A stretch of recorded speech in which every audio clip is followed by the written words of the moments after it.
Dekat mana kita nak minta maaf dengan orang yang kita maki dalam hidup ni? Kat mana kita nak cari, nak minta maaf dengan mereka, orang yang pernah kita maki di dalam hidup kita? Hebat manalah salat kita, hebat manalah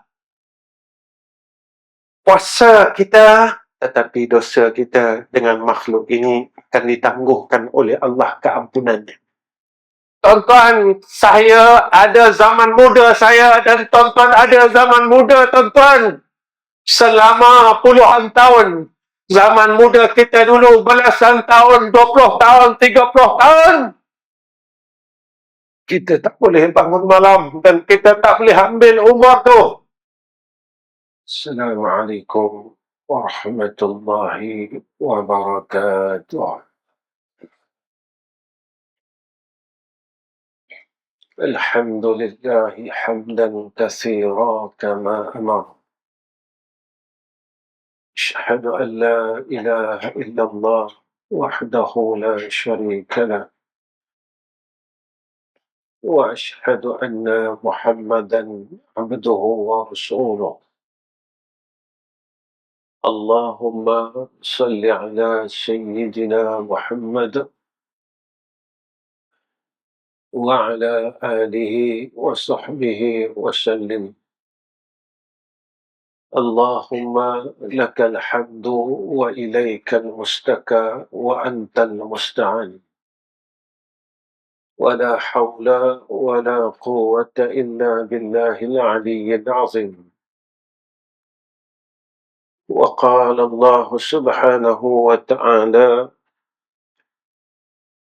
ومن يطع الله والرسول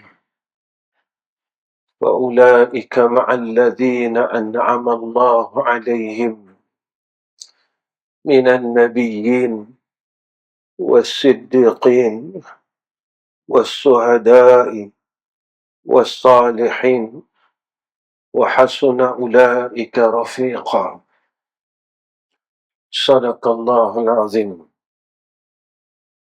Pertama sekali saya ucapkan syukur kehadrat Allah Rabbul Izzah kerana saya dapat hadir di masjid tuan-tuan pada malam ini. Mudah-mudahan pertemuan kita ini menjadi asbab kita dapat rahmah daripada Allah Subhanahu wa Ta'ala.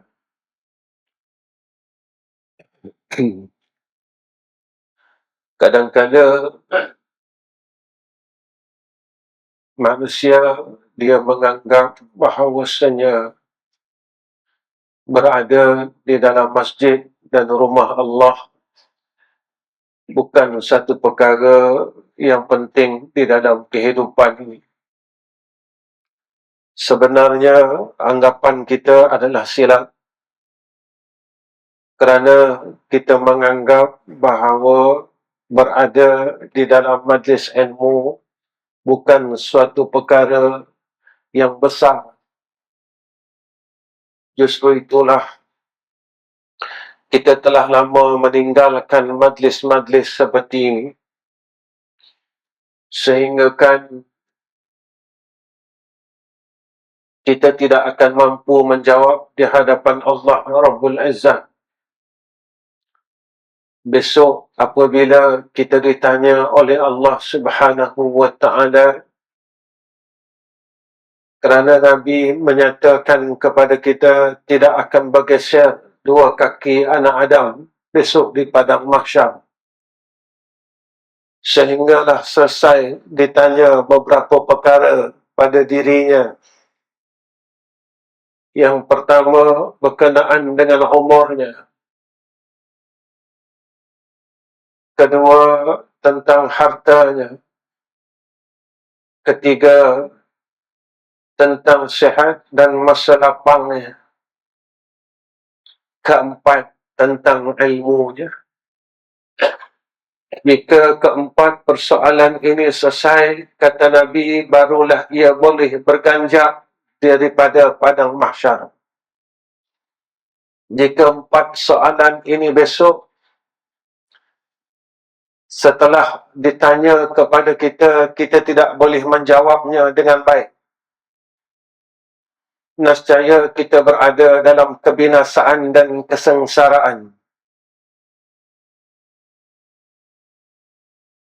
Tuan-tuan yang saya kasih sekalian, hidup ini sebenarnya banyak perkara yang perlu kita selesaikan. Supaya, kata orang Melayu, wa asil balik asal. Asal kita ni baik. Asal kita ini telah kenal Allah. Ini yang Allah sebut dalam Al-Quran, alastu bi rabbikum qalu bala syahidna. Adakah aku ini Tuhan kamu? Kata Allah, kita telah menyatakan qalu bala syahidna. Ya Allah. Sebenarnya di dalam hati kita, jiwa kita, roh kita ini cahaya makrifah, cahaya mahabbah, cahaya kecintaan kita kepada Allah dan Rasul ini sebenarnya terlalu terang. Kenapa kita tidak melihat dan kita sekarang tidak merasakan kasih sayang itu? Kerana terlalu banyak cinta di dalam hati kita. Kita dah mula cinta dunia. Kita dah mula cinta manusia. Kita dah mula cinta pangkat dan kuasa. Cinta-cinta inilah yang telah menjadi dinding. Yang asalnya kita dahulu telah mencintai Allah dan Rasul. Cahaya itu ada. Tetapi cahaya itu tidak dapat menerangi tubuh kita kerana kita telah dihalangi oleh tembok-tembok kecintaan selain Allah dan Rasul. Sebab itu, tuan-tuan, kita kena akui, selama kita hidup, hanya beberapa kali kita merisaukan keadaan itu. Kalau jika dalam hidup ini kita langsung tak pernah risaukan keadaan tersebut. Apa keadaan itu, tuan-tuan? Yakni keadaan akhirat. Bagaimana besok, aku besok di alamil barzan. Aku besok di padang mahsyar. Aku besok di titian sirat. Aku besok di mizan. Apakah aku boleh berjaya dan lepas pada saat-saat tersebut? Atau aku akan terkandas? Tuan-tuan, seorang sahabat yang mendapat gelaran Maula Rasulullah Muhammadin sallallahu alaihi wasallam, yaitu Thawban. Satu hari Rasulullah menemuinya. Rasulullah melihat wajah Thawban ini pucat. Badan dia agak susut. Rasulullah bertanya kepada Thawban, "Ya Thawban, apakah engkau sakit?" Thawban kata, "Tak. Aku tidak sakit, ya Rasulullah. Cumanya, saat di dalam dunia ini, aku berasa takut jika aku tidak dapat melihat akan wajahmu, ya Sayyidina Rasul. Dan di akhirat, aku berfikir, apakah aku akan dapat melihat akan wajahmu lagi? Kerana syurga engkau dan syurga aku tidak sama," kata Thawban. "Tingkatan syurga engkau tidak sama dengan tingkatan syurgaku," kata Thawban. "Engkau akan bersama dengan para anbiya dan para rasul. Tetapi aku ini tidak boleh bersama-sama engkau, ya Rasulullah, kerana keadaanku, kerana aku bukan Rasul dan aku bukan Nabi." Aku menjadi takut dan sedih. Ya Sayyidina Rasulina Muhammad sallallahu alaihi wasallam. Sehingga wajahku pucat dan badan aku susut kerana memikirkan hal tersebut. Saya ingin bertanya kepada tuan-tuan, dan saya kena tanya diri saya, bilakah kita merisaukan keadaan itu? Seperti mana Maula Rasulullah sallallahu alaihi wasallam yang menjadi seolah-olah sakit memikirkan, jika aku di sana aku tidak boleh melihat lagi wajah Rasulullah sallallahu alaihi wasallam. Apa katanya? Ya Rasulullah, jika aku dicampakkan oleh Allah ke dalam neraka, lam araka abadan abada. Nescaya aku tidak akan dapat menemui engkau selama-lamanya. Tuan-tuan, bila kita pernah risau keadaan itu? Atau kita tak pernah rasa kerisauan itu dalam hidup kita? Kita rasa kita mampu masuk syurga tanpa Sayyidina Rasul. Kita rasa kita mampu masuk jannah Allah tanpa Sayyidina Rasul. Kita rasa kita mampu lepas titian sirat tanpa Sayyidina Rasul. Kita rasa kita mampu untuk mendapat kebahagiaan besok di padang mahsyar tanpa syafaat Sayyidina Rasulina Muhammad sallallahu alaihi wasallam. Tuan-tuan, setiap tahun kita akan menyambut Maulid Nabi kita Muhammad sallallahu alaihi wasallam. Setelah kita sambut Maulid, apa yang terjadi dalam hidup kita? Kita berubah atau tidak? Kita berubah atau tidak? Kita berubah atau tidak? Jika kita tidak berubah dengan apa yang kita buat dan apa yang kita lakukan, menunjukkan hati kita adalah keras, tuan-tuan. Jika kita menyambut demi sambutan Maulid Nabi kita Muhammad sallallahu alaihi wasallam, kita tidak boleh berubah menjadi umat Muhammad yang baik. Kita mendengar kisah akan akhlak Sayyidina Rasul. Kita dengar tentang tubuh badan Nabi kita Muhammad sallallahu alaihi wasallam, tapi kita tidak mampu berubah. Bermakna hati kita terlalu keras. Tuan-tuan, saya ingin ingatkan diri saya tentang akhlak Sayyidina Rasul.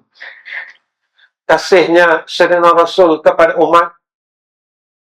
Antara apa yang pernah Nabi lakukan, satu, Nabi sentiasa mendoakan bagi umatnya. Hadis daripada Aisyah, Nabi sallallahu alaihi wasallam mendoakan keampunan buat Sayyidatina Aisyah. Lalu Sayyidatina Rasulullah bertanya kepada Sayyidatina Aisyah, apakah engkau tidak gembira wahai Aisyah mendapat doa daripada Rasulullah sallallahu alaihi wasallam? Aisyah kata, ya Rasulullah, mana mungkin aku tidak gembira ya Sayyidina Rasul. Maka kata Rasulullah, inilah yang aku lakukan pada umatku pada setiap salat. Aku sentiasa memohon keampunan untuk umatku pada setiap salatku. Tuan-tuan, kita ada tak minta ampun untuk orang? Kita ada tak minta supaya Allah ampunkan dosa untuk adik-beradik kita? Tuan-tuan, ada tak kita minta ampunkan dosa untuk pakcik-makcik kita? Tuan-tuan, ada tak kita minta supaya Allah ampunkan dosa kawan-kawan kita? Ataupun kita lupa orang yang paling hampir dengan kita? Orang yang paling hampir dengan kita, isteri dan anak-anak.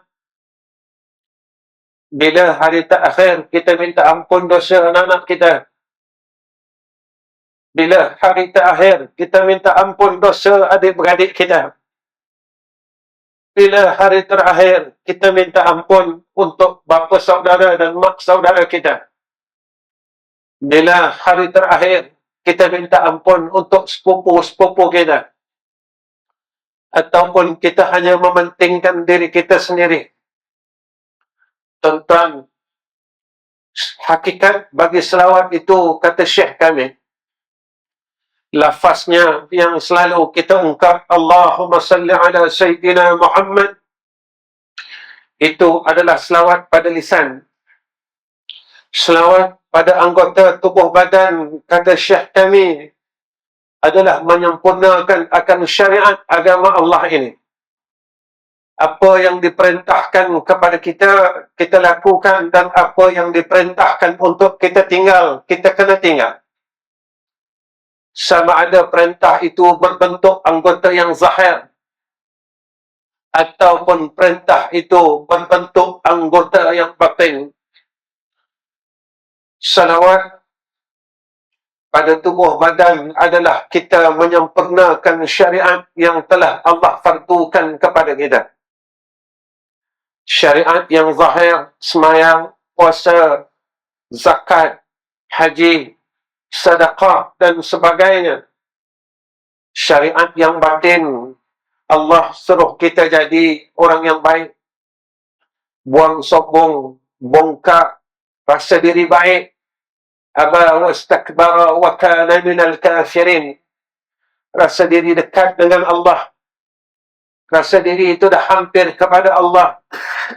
Inilah kesombongan yang kita terlepas pandang. Kita rasa kita terlalu dekat dengan Allah Subhanahu wa ta'ala. Sebenarnya kita jauh, kata ulama sufi. Orang yang merasa hampir dengan Allah, sebenarnya ia masih jauh. Kerana perasaan ujub itu bersarang di dalam jiwa dan ruhnya serta hatinya. Sebab itu, tuan-tuan, selawat pada ruh itu, kata ulama, kata syekh kami, iaitu menyebarkan kasih sayang. Inilah selawat pada roh dan pada qalbun. Nabi tunjukkan kepada kita kasih sayang Nabi. Nabi minta ampun untuk kita, tuan-tuan, semasa hayat Nabi kita Muhammad sallallahu alaihi wasallam. Menunjukkan Nabi sayang kita. Kita tanya diri kita, apa bukti aku sayang Nabi Muhammad sallallahu alaihi wasallam? Apa bukti aku? Apa bukti yang kita boleh tunjukkan kepada Allah yang kita ni sayang Sayyidina Rasul? Apa yang kita boleh tunjukkan, tuan-tuan? Kalau ditanya kepada Sayyidina Bilal bin Rabah, Sayyidina Bilal boleh menjawab di hadapan Allah, ya Allah, bukti kecintaanku kepada Sayyidina Rasulina Muhammadin sallallahu alaihi wasallam, tubuh aku penuh dengan luka-luka saat aku diseksa oleh pemimpin-pemimpin Quraisy agar aku keluar daripada Islam. Tetapi aku masih lagi bertahan dan istiqamah dengan satu perkataan, ahadun, ahadun, ahadun. Saat batu besar yang panas berada di atas dadaku, aku masih lagi mampu mengatakan ahadun, ahadun, ahadun. Ya Allah, inilah bukti kasih dan cintaku kepada Sayyidina Rasulina Muhammad sallallahu alaihi wasallam. Kalau nanti Allah bertanya kepada kita, apakah tanda bukti kasih kita kepada Sayyidina Rasul? Apa kita nak jawab, tuan-tuan? Apa kita nak jawab di depan Allah? kita masih lagi sayang harta kita. Kita peluk harta kita. Kita takut nak keluarkan duit kita untuk kita masukkan ke dalam tabung-tabung masjid ini. Tuan-tuan, tidak mungkin berhimpun dua cinta di dalam satu hati. Tidak mungkin akan bertembung dua kasih di dalam satu jiwa. Tidak boleh berhimpun dua cinta di dalam satu bekas. Sebab itu, tuan-tuan, saat berlakunya hijrah, maka orang-orang muhajirin menunjukkan bukti kecintaannya kepada Allah, menunjukkan bukti kecintaannya kepada Sayyidina Rasulullah Muhammad sallallahu alaihi wasallam. Sayyidina Ali tunjukkan bukti kecintaan kepada Allah dan Rasul. Wahai Ali, boleh tak kau ganti tempat aku? Risikonya kau kena bunuh. Rasulullah beritahu dengan Sayyidina Ali. Kau sanggup, ya Ali? Apa kata Sayyidina Ali karamallahu wajhah? Aku sanggup, ya Rasulullah. Tuan-tuan yang dirahmati oleh Allah, masa ni sekejap kan?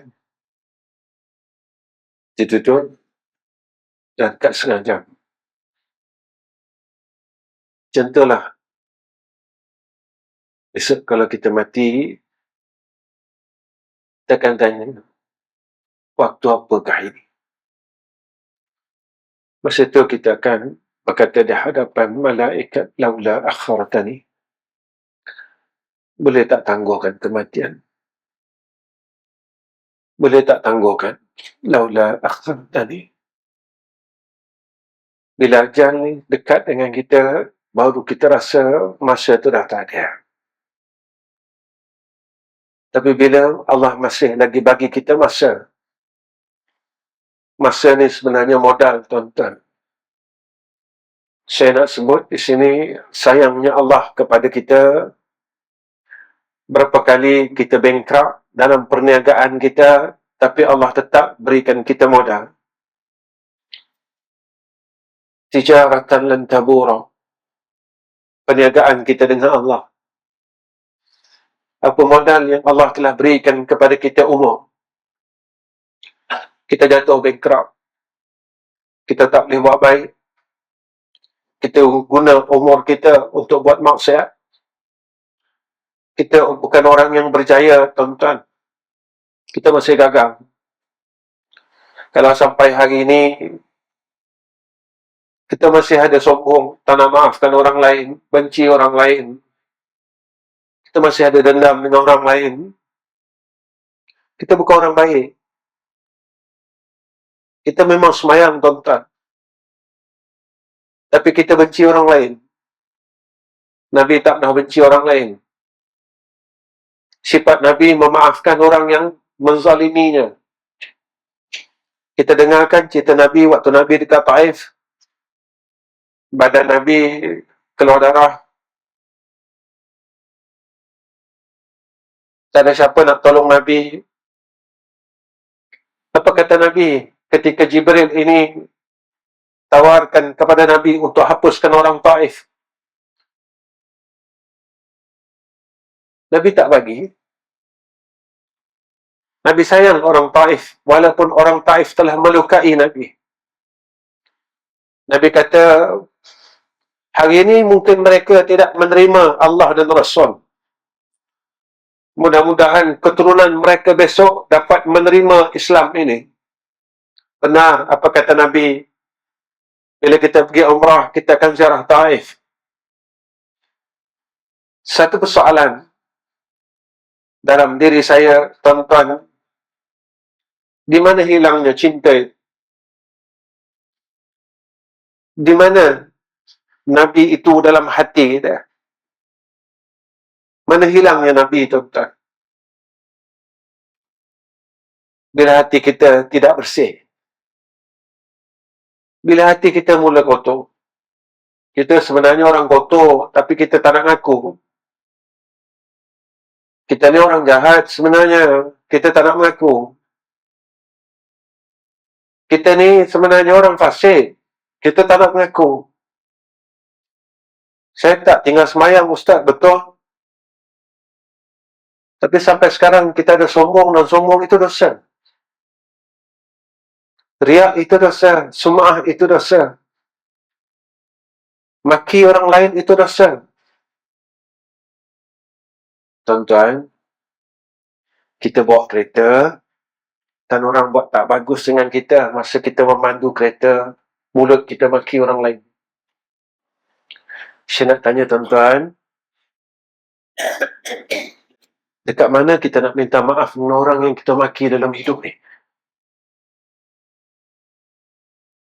Kat mana kita nak cari, nak minta maaf dengan mereka, orang yang pernah kita maki di dalam hidup kita? Hebat manalah solat kita, hebat manalah puasa kita, tetapi dosa kita dengan makhluk ini akan ditangguhkan oleh Allah keampunannya. Kalau kita tanya, di mana hilangnya cintaku? Sebab hati kita terlalu kotor. Sebab itu kata Sayyidina Osman, bersihkan hati. Sayyidina Osman Ibn Affan suruh kita bersihkan hati kita, supaya kita dapat jiwa macam Sayyidina Osman Ibn Affan. Sayyidina Osman sayangkan Nabi. Sayyidina Osman cintakan Nabi. Sayyidina Osman ikut Nabi. Tuan-tuan, apa kata Sayyidina Osman? Kalau kita nak bersihkan hati kita, penuhkan hati kita dengan rasa ketakwaan. Cari balik khauf itu, tuan-tuan. Cari balik takut itu, tuan-tuan. Takut apa? Kalau kita buat jahat, kita takut. Kalau kita tak dapat buat baik, kita takut. Dalam hidup kita ni, apa yang kita takut? Bertahun dah kita tak boleh bangun malam. Kita ada rasa takut tak, tuan-tuan? Bertahun dah kita tinggal Quran. Kita takut tak? Satu hari Hatim Al-Asam ditanya oleh gurunya, "Wahai Hatim, kau dah mengaji dengan aku 30 tahun, apa kau dapat?" Hatim Al-Asam kata, "Wahai guruku, aku himpunkan selama 30 tahun yang aku belajar dengan engkau 8 faedah. Satu," kata Hatim Al-Asam, "aku tengok ramai orang cinta duit, cinta manusia, cinta itu, cinta ini, sayang sana, sayang sini. Tapi masa dia susah, semua orang tinggalkan. Semua cintanya itu meninggalkan dia. Masa dia masuk dalam kubur, semua yang dia cinta itu tinggalkan dia." Aku ambil satu kesimpulan. Aku akan mencintai akan perkara yang tidak meninggalkan aku saat aku senang dan susah, saat aku hidup dan mati. Apa kata gurunya? Apa dia, wahai Hatim Al-Asam? Amal saleh. Duit yang kita sayang-sayang ni tinggal, tuan-tuan. Kawan-kawan kita tinggal. Mereka yang duduk dengan kita, rapat dengan kita dalam dunia, selepas kita mati, mereka tak peduli pun kita. Mereka tak baca Fatihah untuk kita, tuan-tuan. Ini kenyataannya. Tuan-tuan pergi kubur. Mana kawan baik yang tuan-tuan lihat berada di kubur kawannya selama puluhan tahun? Tak. Lepas mati tinggal. Tuan-tuan, kata ulama, kalau nak cari kawan, ini sifatnya.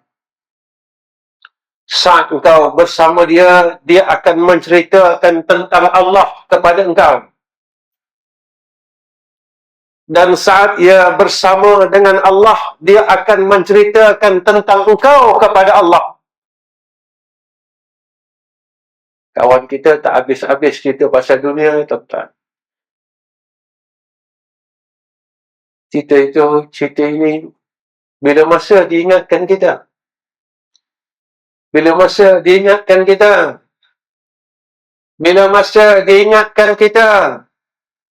Wahai kawan karibku, malam tadi kau bangun malam tak? Kenapa kau sia-siakan hidup kau? Kenapa kau buangkan umur kau yang kau tak boleh ambil balik? Tuan-tuan, saya ada zaman muda saya dan tuan-tuan ada zaman muda tuan-tuan. Selama puluhan tahun. Zaman muda kita dulu belasan tahun, 20 tahun, 30 tahun. Kita tak boleh bangun malam dan kita tak boleh ambil umur tu. Memang kita sekarang bangun malam baru 10 tahun, tuan-tuan.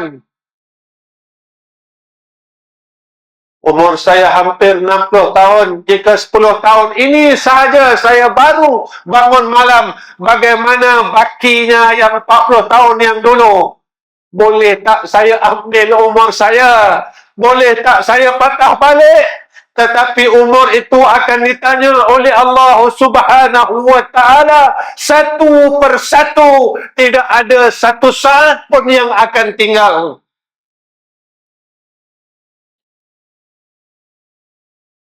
Ini kenyataannya.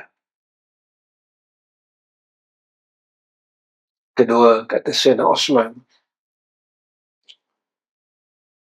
hati yang dipenuhi rasa harap akan rahmat Allah.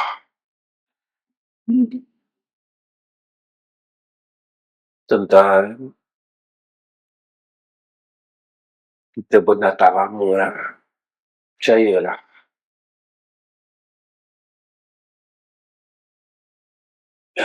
Tak lama kita matilah. Saya mati dan tuan-tuan mati. Satu je persoalan. Kalau aku mati sekarang, aku boleh bawa apa?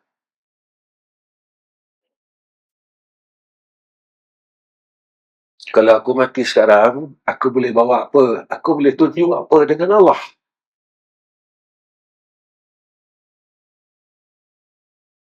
Kalau aku mati sekarang, aku boleh tunjuk apa dengan Allah? Aku boleh tunjuk apa? Maaf, tuan-tuan.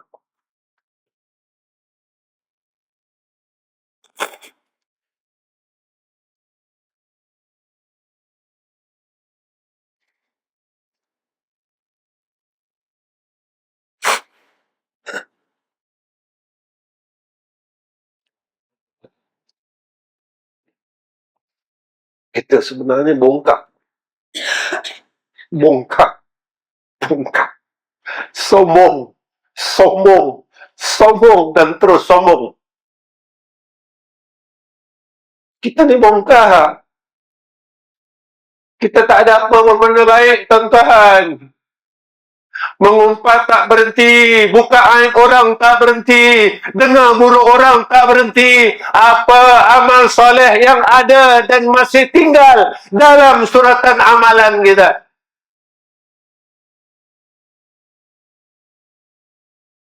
Sombong tak berhenti, takabur tak berhenti. Apa yang tinggal lagi? Mana semayang kita lagi? Mana puasa kita lagi? Mengumpat tak berhenti. Mana dia amal soleh kita lagi? Mana? Besok kita akan tanya dengan Allah. Ya Allah, semayang aku mana? Puasa aku mana? Zakat aku mana? Mana ya Allah? Mana puasa Senin Khamis aku? Mana? Mana selamat aku, ya Allah? Allah kata tak ada. Kau hidup 60 tahun, kau tak mampu berhenti buka aib orang. Kau tak mampu berhenti cerita buruk orang. Kau tak berhenti lagi. Kau tak berhenti lagi.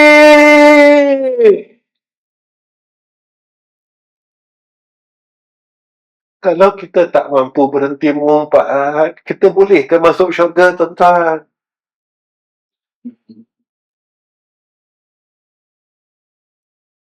Tuan-tuan, bila akhir terakhir, kita dengar buruk orang. Minggu lepas, bila hari terakhir kita baca buruk orang. Minggu lepas, minggu lepas, seluruh amal soleh kita hilang.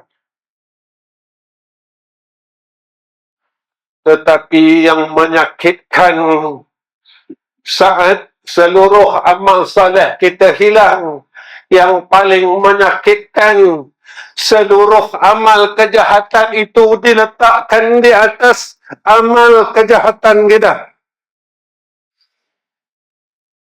Saya tanya diri saya, tuan-tuan tanya diri tuan-tuan, dalam hidup ni berapa orang yang kita dengar buruknya, yang kita cerita buruknya? Seorang, 1000 orang, 2000 orang selama 60 tahun ini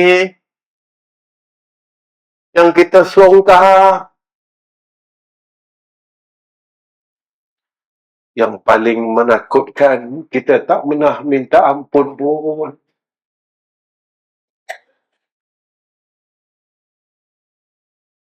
Bila tuan-tuan kita bangun pukul 3 pagi, kita angkat tangan kita, ya Allah, umur aku dah 60, aku tak mampu lagi, ya Allah, untuk berhenti mengumpat ni. Umur aku dah 60, ya Allah, aku masih baca lagi aib orang. Aku masih tengok lagi kesalahan orang. Ya Allah, tolonglah, bantulah, supaya aku dapat masuk syurga Engkau, ya Allah. Tuan-tuan, jangan salahkan Allah. Kita yang tak mau berubah jadi baik. Jangan salahkan kawan. Kita yang berkawan dengan dia. Jangan salahkan orang lain. Tuan-tuan, iblis dikeluarkan daripada syurga sampai sekarang. Iblis salahkan Adam alaihissalam. Ikut Nabi Adam. Nabi Adam tak salahkan iblis. Nabi Adam tak salahkan Siti Hawa sebab isterinya ajak makan buah khuldi. Tuan-tuan, harap rahmat Allah. Minta tolong Allah. Itu guru saya kata, jangan rasa masuk syurga dulu. Guru saya cakap dengan saya, Zam, kau usaha keluar dari neraka dulu. Kau usahalah keluar dulu dari neraka. Barulah kau angan-angan untuk masuk syurga. Saya tanya, macam mana nak usaha keluar dari neraka? Berhenti buat jahat. Kalau kau masih benci orang, berhenti benci orang. Kerana orang yang kau benci ni adalah umat Muhammad. Orang yang kau benci ni adalah umat Sayyidina Rasulullah Muhammad sallallahu alaihi wasallam. Macam mana nak keluar syurga? Jangan buka aib orang. Jangan dengar aib orang. Orang yang bercakap dan orang yang mendengar sekutu. Macam mana nak keluar daripada neraka? Jangan buka aib orang. Jangan berdendam. Tukar kebencian dengan kasih sayang. Macam mana nak keluar neraka? Jangan peluk dunia. Kata dia, lepaslah. Besok kau nak mati sakit.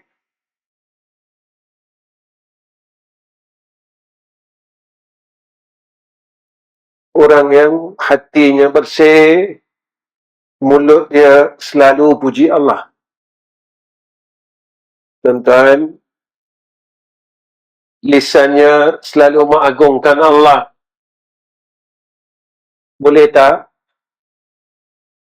mulai malam ni kita kurang bercakap hal dunia dah, tuan-tuan.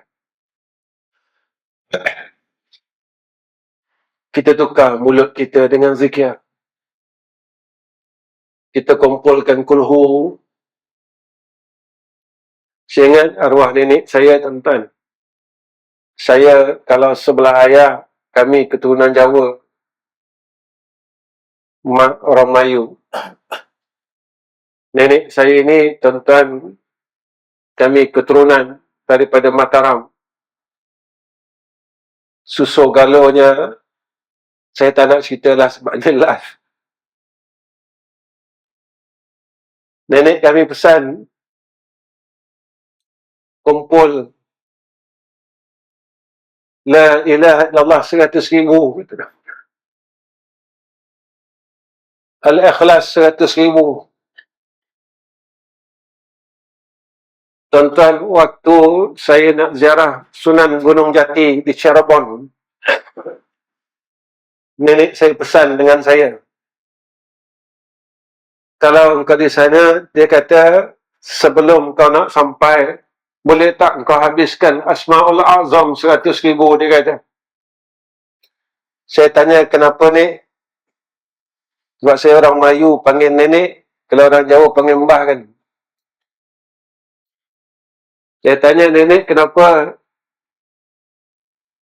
Dia kata, lihatlah susu jalur kamu di sana.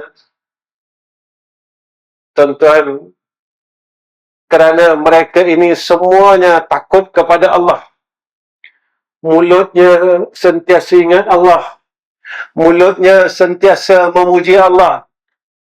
Tuan-tuan, walaupun keturunan kita keturunan yang baik, keturunan yang sentiasa berzikir dan menyebut nama Allah, tetapi kita anak cucunya yang masih lagi jahat mulutnya, mereka tak akan menemui kita.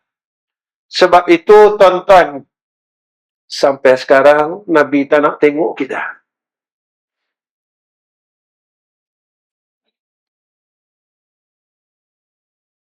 Nabi tak nak ziarah kita. Nabi tak nak tengok muka kita. Macam mana Nabi tengok kami, Ustaz? Dengan kita bertemu dan bermimpi bertemu Rasulullah sallallahu alaihi wasallam. Saya tanya, tuan-tuan, dalam hidup tuan-tuan, berapa kali tuan-tuan bertemu dengan Sayyidina Rasul? Jika tidak ada, kita kena berasa sedih kerana Nabi tak mau tengok kita. Saya ingin kisahkan satu kisah untuk mengakhirkan akan kuliah ini. Seorang sahabat yang bernama Bilal bin Rabah, setelah kewafatan Rasulullah sallallahu alaihi wasallam, Bilal bin Rabah meminta izin kepada Sayyidina Abu Bakar. Wahai Abu Bakar, boleh tak aku pindah daripada Madinah dan aku tidak mahu azan lagi di masjid Nabi ini? Apa kata Sayyidina Abu Bakar? Wahai Bilal, bukan dah tak mau ke jadi muazzin di masjid Nabi ini? Bilal kata, bukan aku tak mau. Tak.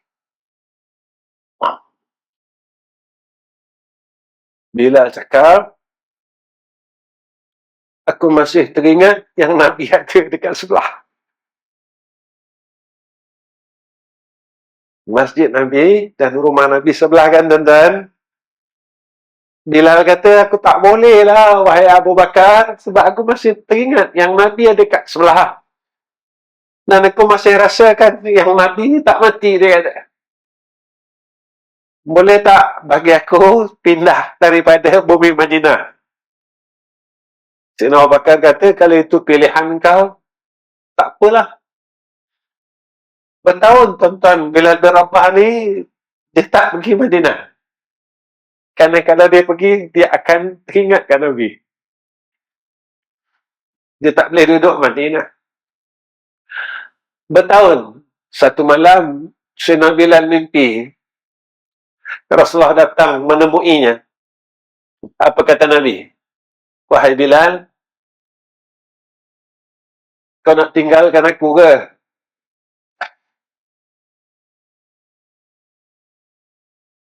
Rasulullah tanya Sayyidina Bilal, wahai Bilal, kau nak tinggalkan aku ke? Kau dah tak nak jumpa aku ke?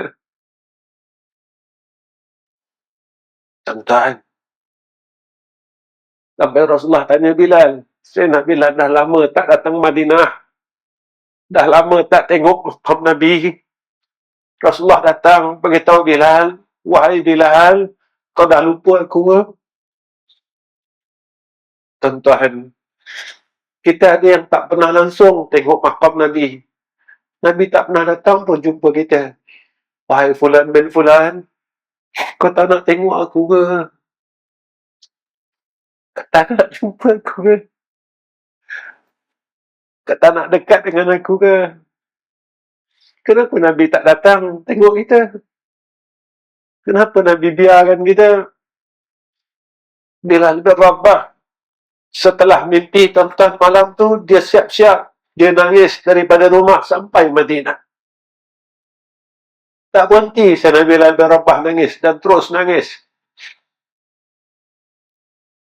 Setiap langkah dan setiap langkah kaki kudanya dibasahi dengan air mata Bilal bin Rabah. Tuan-tuan, hebat orang Madinah. Kita sampai lupa Nabi itu. Kita sampai lupa Nabi kita Muhammad sallallahu alaihi wasallam. Kita tak nak pun kumpul duit pergi jumpa Nabi. Tuan-tuan, kalau ada duit, pergilah jumpa Nabi. Susah-susahlah sikit. Yang kita nak jumpa ni Nabi. Susah-susahlah sikit, usaha-usahalah sikit. Kalau orang rumah kita tanya, anak-anak kita tanya, kenapa ayah kumpul duit? Kenapa ayah dah tak nak pergi bercuti dah setahun, 2 tahun ni? Nak, ayah kumpul duit ni sebab ayah nak jumpa Nabi. Ayah kumpul duit ni sebab ayah nak ziarah Nabi. Ayah kumpul duit ni sebab ayah nak duduk dekat Sayyidina Rasulina Muhammad sallallahu alaihi wasallam. Tuan-tuan yang dirahmati oleh Allah, saya rasa cukup setakat ni temuan saya dengan tuan-tuan. Mudah-mudahan dari mula sampai habis kita sebut nama Nabi, kita sebut nama Nabi, kita panggil nama Nabi. Kita ingat susuk tubuh itu. Dalam satu hadis, Nabi kata apa? Apabila umatku berselawat kepada aku, Allah hidupkan, kembalikan rohku, kata Nabi. Allah kembalikan rohku untuk menjawab selawat dan salam daripada umat. Tuan-tuan, di akhir perkataan saya, Nabi ini sebenarnya terlalu merindukan kita. Maka balaslah kerinduan itu dengan kita mengikut akan segala sunnah Sayyidina Rasulina Muhammad sallallahu alaihi wasallam. Sunnah yang Nabi tinggalkan kepada kita yang terbesar adalah sunnah kasih sayang. saya ingin berpesan untuk diri saya mulai malam ini. Tolonglah kita buangkan kebencian dalam hati kita dan kita gantikan dengan kasih sayang yang besar untuk orang yang pernah kita benci dan untuk seluruh umat Muhammad sallallahu alaihi wasallam. Jika kita mampu mencintai umat Muhammad, percayalah, jika akal kita dan hidup kita memikirkan akan seluruh umat Muhammad, satu masa nanti Sayyidina Rasulina Muhammad sallallahu alaihi wasallam akan membalas kerinduan kita dengan ia menemui kita sebelum ajal kita sampai, sebelum roh kita dicabut oleh malaikatul maut. Tuan-tuan yang saya hormati sekalian, saya rasa cukup setakat ini dan saya minta doa semua orang agar Allah terima segala amalan saya dan apa yang saya buat dalam hidup ini, dan tolong doakan ketiga-tiga madrasah kami, 2 di Selangor, 1 di Kuala Terengganu yang masih dalam pembinaan. Mudah-mudahan dengan barakah doa tuan-tuan, Allah permudahkan urusan kami dan mudah-mudahan ia menjadi amal jariah dalam hidup kami dan sekalian umat Islam. Kenapa saya perlu doakan daripada tuan-tuan? Saya buat sekolah untuk membantu orang lain. Saya tak wajibkan apa-apa bayaran makan, minum, api air dan sebagainya. Ini yang saya selalu sebut dalam kuliah saya.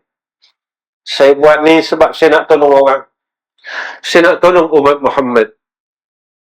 Ini saja yang saya dapat buat dalam hidup saya.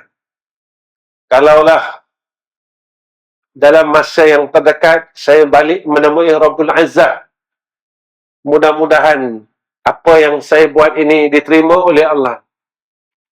Lalu orang tanya, dan kadang-kadang orang datang ziarah saya, orang tanya soalan ini. Ustaz selalu cakap, Ustaz nak balik. Ustaz dah dekat nak mati. Saya tak tahu bila ajal saya. Saya tak tahu bila tarikh kematian saya. Tetapi jika saya diberi pilihan oleh Allah Subhanahu wa ta'ala, apakah engkau ingin hidup lagi di dalam dunia ataupun engkau ingin balik menemui aku, maka saya akan memilih, ya Allah, jika saya dapat kecintaan Allah dan Rasul, dengan gantinya adalah roh saya ini diambil daripada jasad, maka saya redha. Jika itulah jalannya, jika itu saja pintunya untuk saya membuktikan dan menemui Allah dan Rasul, ambillah aku ya Allah. Ambillah aku ya Allah. Ambillah aku ya Arhamar Rahimin. Wa akhirul kalam. Assalamualaikum warahmatullahi wabarakatuh. Bismillahirrahmanirrahim.